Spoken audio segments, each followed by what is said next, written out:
बिस्मिल्लाहिर्रहमानिर्रहीम। Chapter number 3 geometrical optics, class 10 physics. आज हम टोटल इंटरनल रिफ्लेक्शन को पढ़ेंगे, उसके जो एप्लीकेशंस है उसको भी पढ़ेंगे, उसके बाद प्रिज्म पढ़ेंगे, फिर लेंसेज की तरफ आएंगे। ठीक है।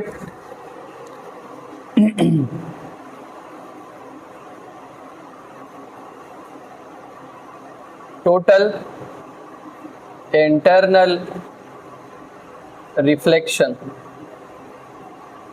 What is total internal reflection? Total internal reflection क्या है?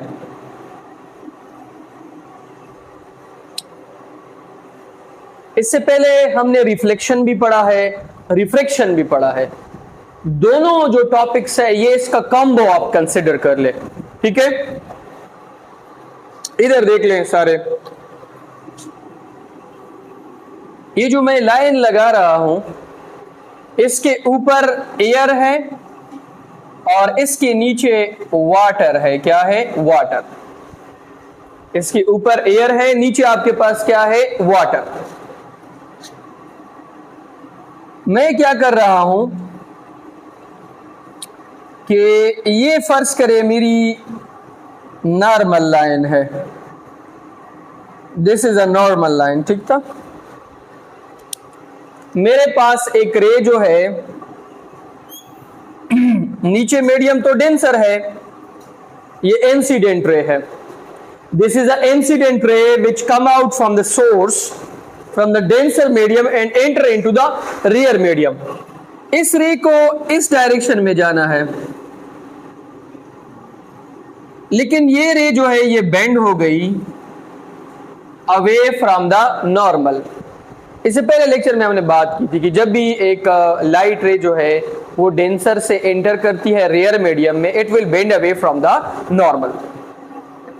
यहां पे आपकी एंगल ऑफ इंसिडेंस बनेगी, यहां पे आपकी एंगल ऑफ रिफ्रैक्शन बनेगी। जब आप इस इंसिडेंट रे को थोड़ा सा और बेंड करोगे, थोड़ा सा और बेंड करोगे, तो ये जो एंगल ऑफ रिफ्रैक्शन है ये भी थोड़ा सा और क्या हो जाएगी? बेंड हो जाएगी। जितना आप एंगल ऑफ इंसिडेंस को बढ़ाओगे, एंगल ऑफ रिफ्रैक्शन भी बढ़ेगी। एक ऐसा टाइम आएगा कि जब आप एंगल ऑफ इंसिडेंस को मजीद बढ़ाओगे तो एंगल ऑफ रिफ्रैक्शन जो है वो आपके पास एग्जैक्टली 90 के बराबर हो जाएगा। किसके बराबर हो जाएगा? 90।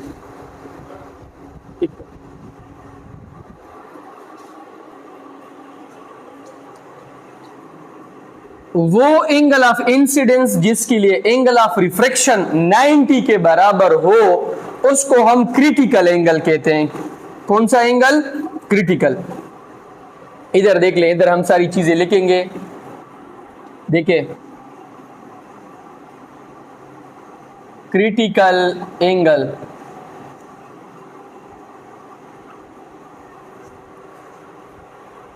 वो एंगल ऑफ इंसिडेंस जिसके लिए एंगल ऑफ रिफ्रैक्शन 90 हो जाए उसको हम फिर एंगल ऑफ इंसिडेंस को हम क्या कहेंगे? Critical angle. The angle of incidence, the angle of incidence for which the angle of refraction is 90। वो एंगल ऑफ इंसिडेंस जिसके लिए एंगल ऑफ रिफ्रैक्शन 90 हो तो उस एंगल ऑफ इंसिडेंस को हम क्या कहते हैं? थीटा आई बराबर होगा थीटा सी के, अगर थीटा आर उसके लिए कितना हो? 90। मेरी बात गौर से सुन ले।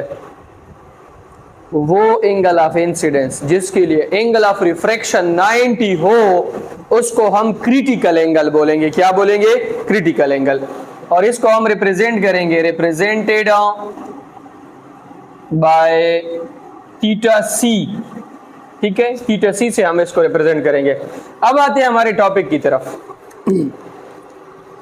हम एंगल ऑफ इंसिडेंस को बढ़ा रहे थे, एंगल ऑफ रिफ्रैक्शन भी बढ़ रहा था। अब अगर हम एंगल ऑफ इंसिडेंस को क्रिटिकल एंगल से ज्यादा बढ़ाएं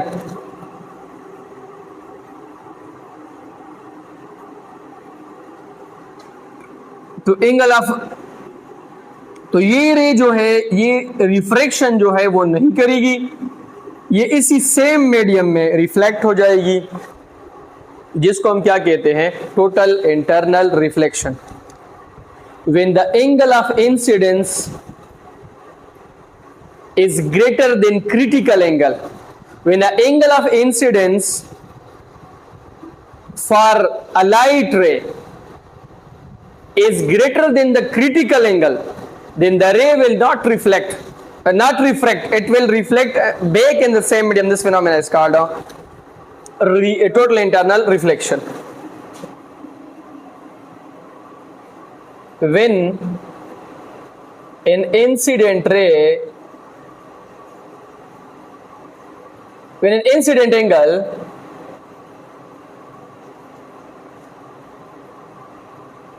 in denser medium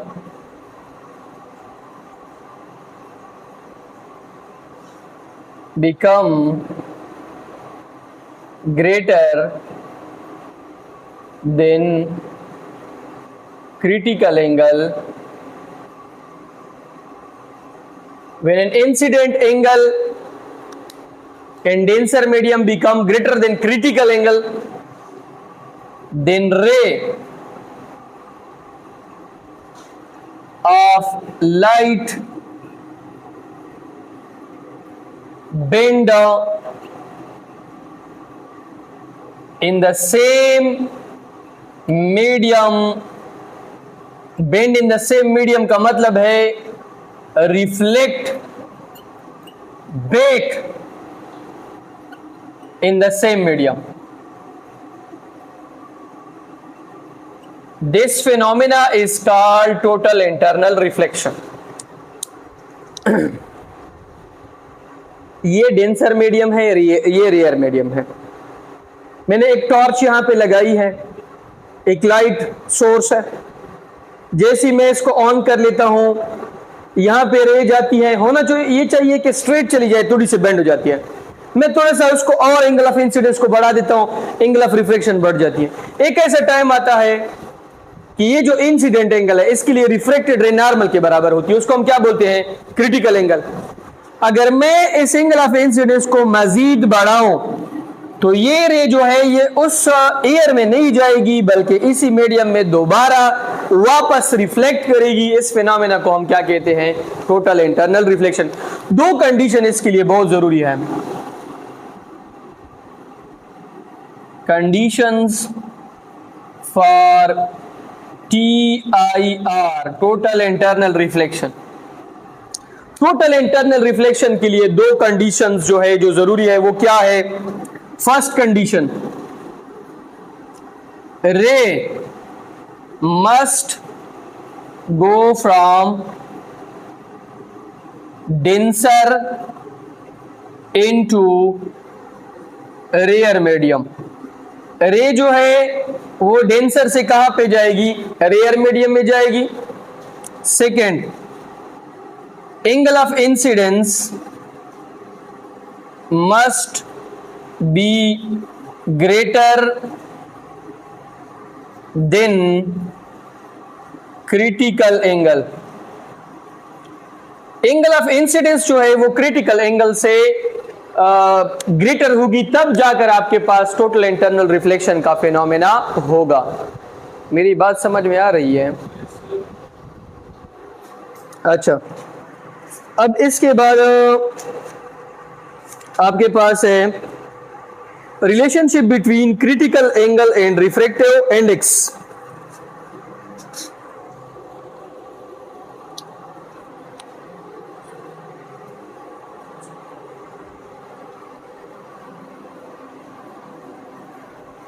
अब हमने क्रिटिकल एंगल और रिफ्रैक्टिव इंडेक्स के दरमियान रिलेशनशिप फाइंड करना है।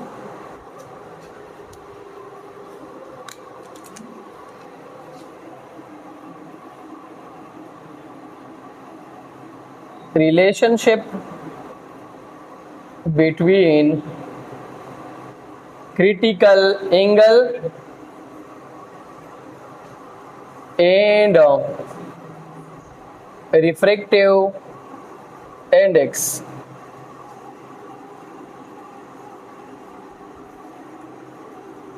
क्रिटिकल एंगल और रिफ्रैक्टिव इंडेक्स के दरमियान क्या रिलेशनशिप है? इसको आप कंसिडर कर ले θ1, इसको आप कंसिडर कर ले θ2। ये आपके पास डेंसर मीडियम है, ये रेयर मीडियम है।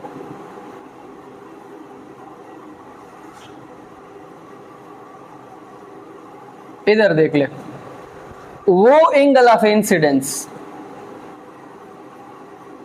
जिसके लिए एंगल ऑफ रिफ्रैक्शन जो है वो कितना हो 90, उसको हम क्या बोलते हैं? Critical angle. अगर मैं कहूं कि ये आपके पास θ1 है और ये आपके पास θ2 है, θ2 फिर किसके बराबर होगा? वो एंगल ऑफ इंसिडेंस जिसके लिए एंगल ऑफ रिफ्रैक्शन 90 हो, तो फिर इसको हम θc बोलते हैं। क्या बोलते हैं? θc। तो साइन थीटा, θ1 कितना है 90 इंटू साइन ऑफ θ2 कितना है θc is equal to n। अच्छा, साइन 90 आपको पता है किसके बराबर है? 1 के। तो sine θc is equal to n। अब आप क्या कर लें कि आपने तो θc निकालना है, तो θc के लिए आप क्या करोगे? दोनों साइड्स जो है उस पे साइन θc मल्टीप्लाई कर ले।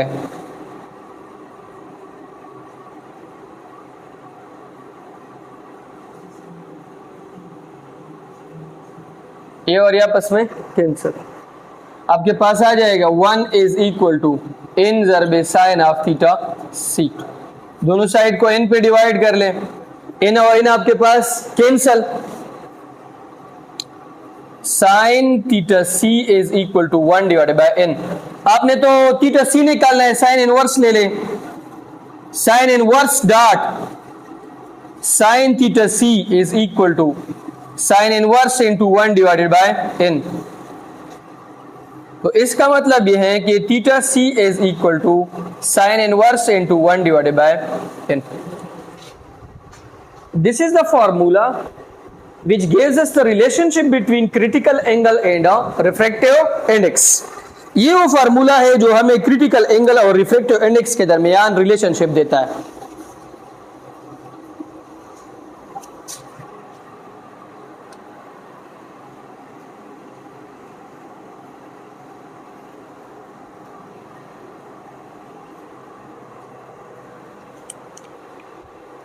अब एप्लीकेशन है टोटल इंटरनल रिफ्लेक्शन के।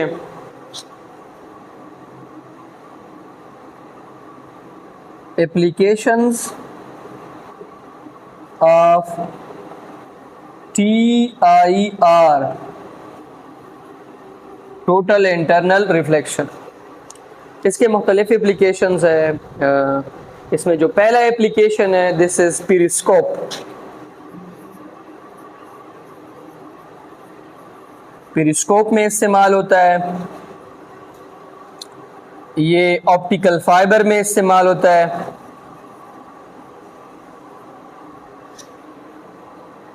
ये आपके पास आर्थ्रोस्कोप में इस्तेमाल होता है।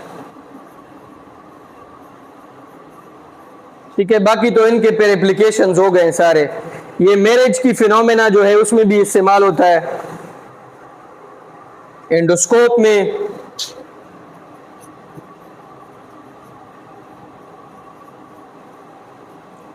मैरिज के फिनोमेना में, मिराज जिसको हम बोलते हैं।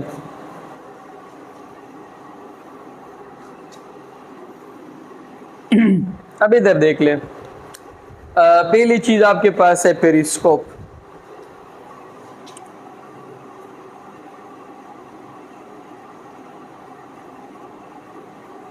पेरिस्कोप आपके पास एक ऐसा डिवाइस है जिसके जरिए हम हिडन प्लेसेस से चीजों को ऑब्जर्व कर सकते हैं, उनको देख सकते हैं। ठीक है, ये आपके पास क्या है? ये आपके पास एक डिवाइस है, इंस्ट्रूमेंट है, with the help of which we can see those things which are not directly in site.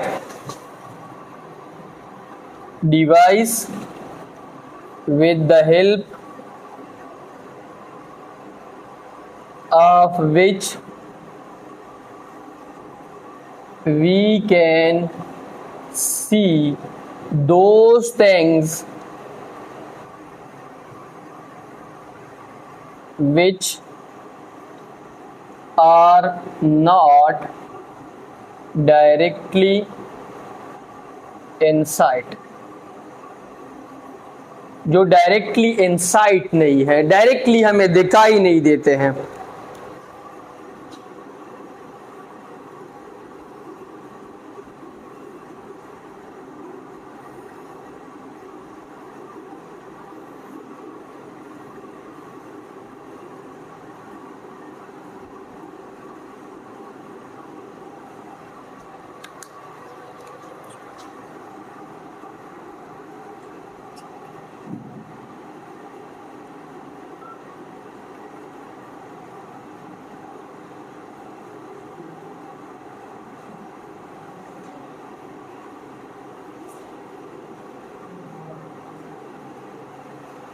ये आपके पास पेरिस्कोप की एक डायग्राम है।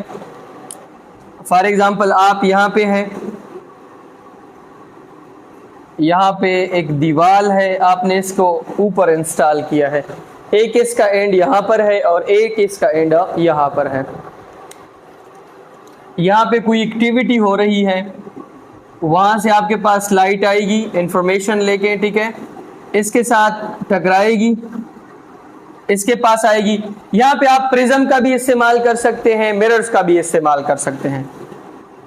फिर यहाँ से टकरा के आपकी आंख में जाएगी और यहाँ पे क्या चीज बनेगी, इमेज बनेगी। और ये हम 45 एंगल पे क्या कर लेते हैं, इंस्टॉल कर लेते हैं, ये जो इसमें प्रिज्म्स लगे हैं, ठीक है।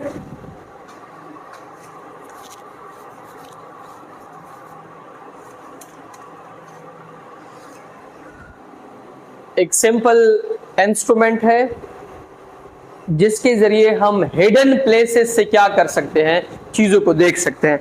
फर्ज करें एक इसका एंड यहां पर है, मैं यहां से देख रहा हूं, एक एंड वहां पर है, यहां पे दीवार है, मुझे कोई नहीं देख रहा है, मैं यहां से आसानी से चीजें क्या कर सकता हूं, देख सकता हूं। इसके बाद आपके पास है ऑप्टिकल फाइबर।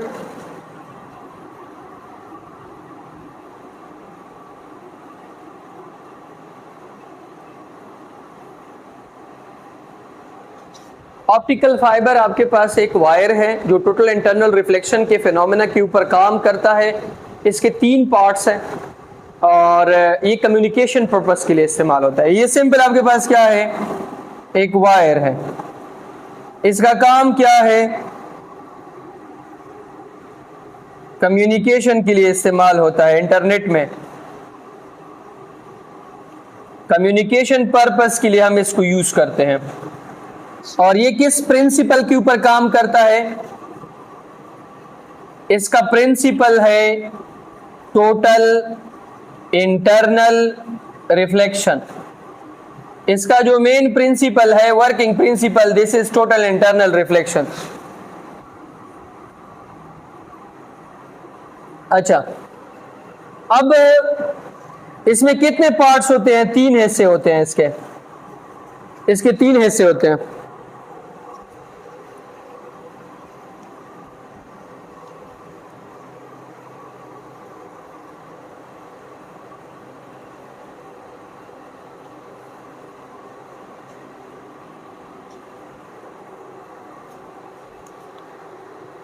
देखिए इसका जो पहला पार्ट है, दिस इज जैकेट। ये इस तरह बना होता है, ये इनकी थोड़ी सी एक शेप है।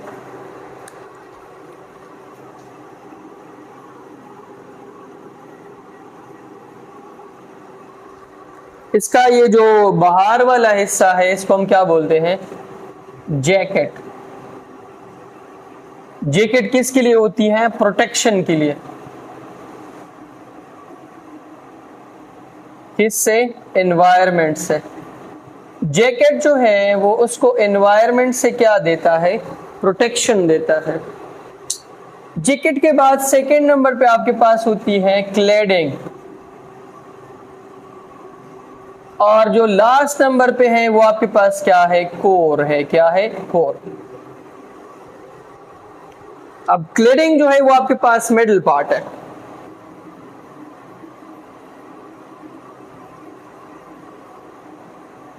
क्लैडिंग कौन सा पार्ट है, मिडिल पार्ट है।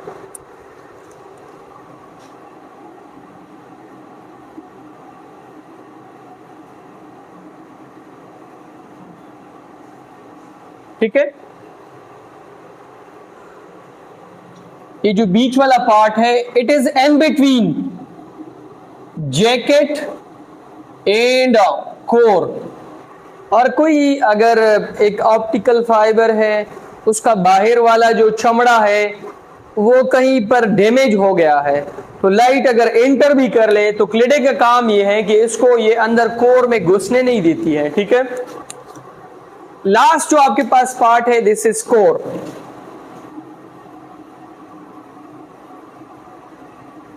कोर के अंदर क्या होता है, कोर के अंदर लाइट जो है वो मल्टीपल टाइम्स क्या कर लेती है, रिफ्लेक्ट कर लेती है। यहां से हम इसको डेटा दे देते हैं in the form of light, वो उसको प्रोसेस करके इसमें रिफ्लेक्शन होती है।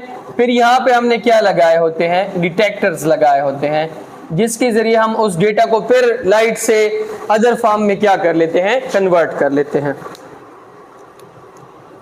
कोर में आपके पास क्या होता है, light rays reflect by phenomena of total internal reflection। इसके अलावा जो एंडोस्कोपी है,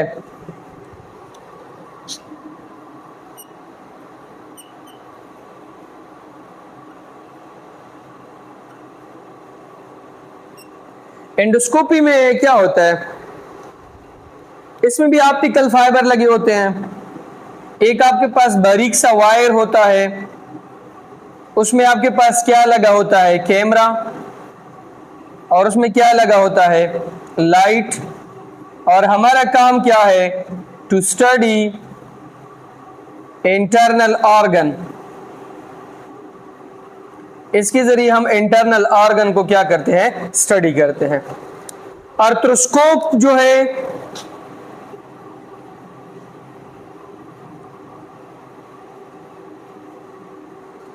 आर्थ्रोस्कोप जो है, इसमें भी यही सेम ऑप्टिकल फाइबर्स लगे होते हैं, यही सिस्टम होता है, लेकिन इसमें एक काम जो है वो हम थोड़ा मुख्तलिफ कर लेते हैं।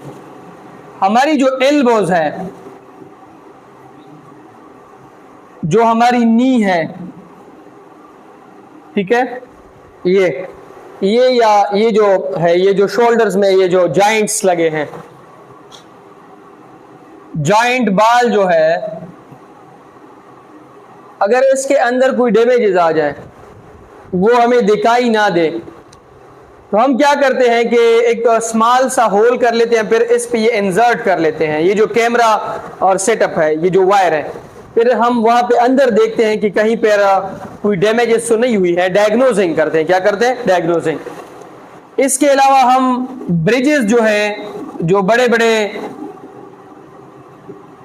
ब्रिजेस है, जो ओवरहेड अंडरपासेस है, ये सारी चीजें, इसमें भी जो इंजीनियर्स हैं ऑप्टिकल फाइबर जो है इसको इस्तेमाल करते हैं to study the inside structure which is not visible। वो इनसाइड स्ट्रक्चर स्टडी करते हैं जो हमें दिखाई नहीं देता है। फॉर एग्जांपल, एक बहुत बड़ा हमने एक ब्रिज बनाया है या अंडरपास है, उसमें बाहर से तो लग रहा है कि यार यहाँ पे कोई मसला नहीं है, लेकिन हम ये जो कैमरा, जब हम ऑप्टिकल फाइबर वाली जो सेटिंग है उसके जरिए एंटर करते हैं, जहाँ पे हमें सुराख नजर आते हैं, जहाँ पे हमें क्रैक्स नजर आते हैं, अगर बाहर से थोड़ा सा क्रैक है तो हम इनसाइड भी देखते हैं कि यार इसके अंदर कोई बड़ा मसला तो नहीं है, ठीक है, ये वहां पर भी आपके पास काम में आता है। इसके अलावा आपके पास एक फिनोमेना है,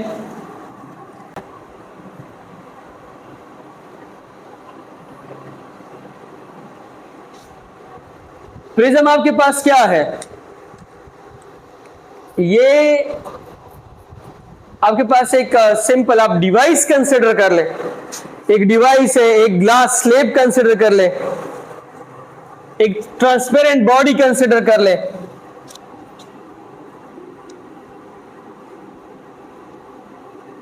ट्रांसपेरेंट बॉडी,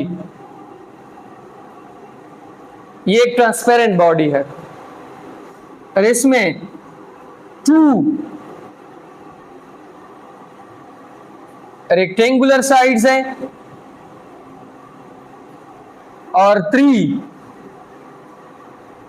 ट्रायंगुलर साइड्स हैं।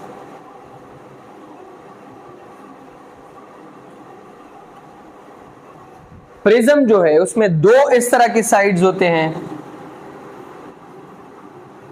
और 3 इस तरह के साइड्स होते हैं, और जब भी हम इसके ऊपर लाइट रे पास कर लेते हैं तो ये डिस्पर्शन का फिनोमेना देता है। ये सिंगल कलर की जो व्हाइट लाइट है उसको स्प्लिट करता है कितने कलर्स में, 7 कलर्स में। मेरी बात समझ में आ रही है? उसको कितने कलर्स में स्प्लिट कर लेता है, 7 में। इट स्प्लिट्स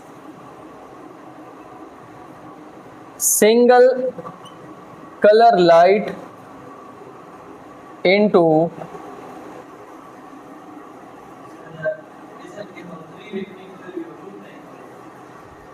ये वाली जो साइड है ये रेक्टेंगुलर है, ये 2 है, 3 है। अच्छा फिर ये 3 कर ले, ये फिर 2 होंगे, ठीक है, ये 2 होंगे फिर। It splits single colour light into 7 colours. ये सिंगल कलर लाइट को किस में कन्वर्ट करता है, 7 कलर्स में। और इस फिनोमेना को हम कहते हैं डिस्पर्शन ऑफ लाइट।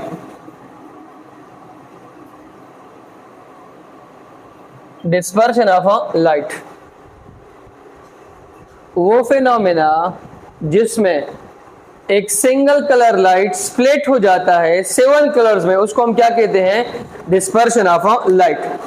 अब हम क्या कर लेते हैं कि इससे एक ट्रायंगुलर वाली साइड उठा लेते हैं।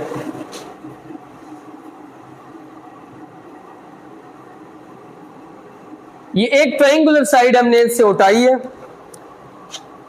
यहां पे आपके पास है रेयर मीडियम, इसके अंदर आपके पास है डेंसर मीडियम, और यहां पर भी आपके पास है रेयर मीडियम।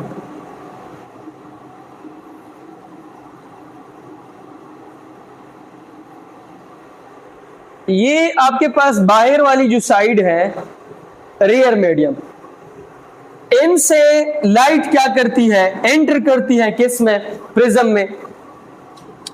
एक्चुअल तो इसको यहां पे जाना है,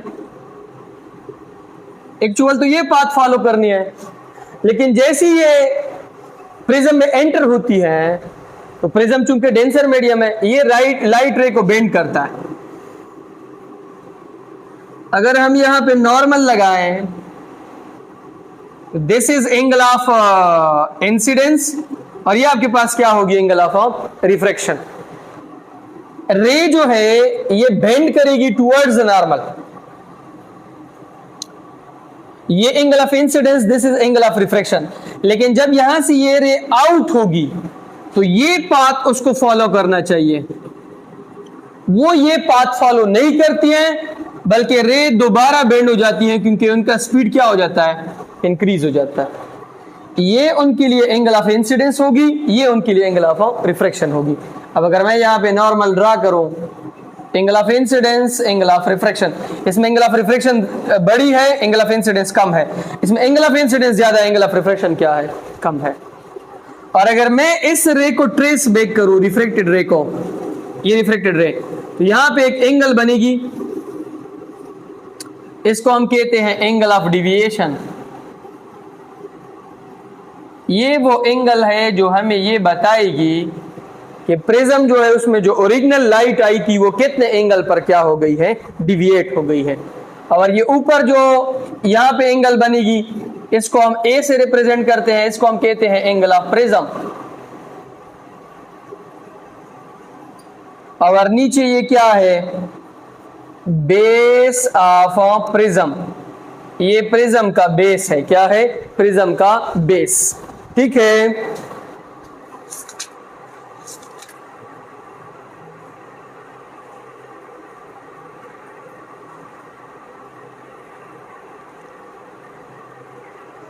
अब प्रिज्म की रिफ्रैक्टिव इंडेक्स के लिए हमने एक फार्मूला जो है वो लिखा है, वो है n is equal to sine of a plus D divided by 2 divided by sine of a divided by 2। इधर देख ले, अगर आपने प्रिज्म की रिफ्रैक्टिव इंडेक्स फाइंड करनी है n, तो आप क्या करेंगे, ये जो एंगल ऑफ प्रिज्म है इसको और ये जो एंगल ऑफ डिविएशन है इसको दो पे क्या कर ले, डिवाइड कर ले, और पेन के ऊपर साइन ले ले, और नीचे क्या करे, sine of angle of prism उसको भी फिर किस पे डिवाइड कर ले, दो पे। इसमें a आपके पास है एंगल ऑफ प्रिज्म और d आपके पास है एंगल ऑफ डिविएशन। आप सबसे पहले क्या कर ले कि a को d के साथ प्लस करे, दो पे डिवाइड करे, फिर साइन ले ले, फिर डिवीजन करे, साइन a को दो पे डिवाइड कर ले, फिर साइन ले, फिर इन दोनों के दरमियान रेशियो ले ले। ये आपको क्या देगा, रिफ्रैक्टिव इंडेक्स देगा, किसका, प्रिज्म का।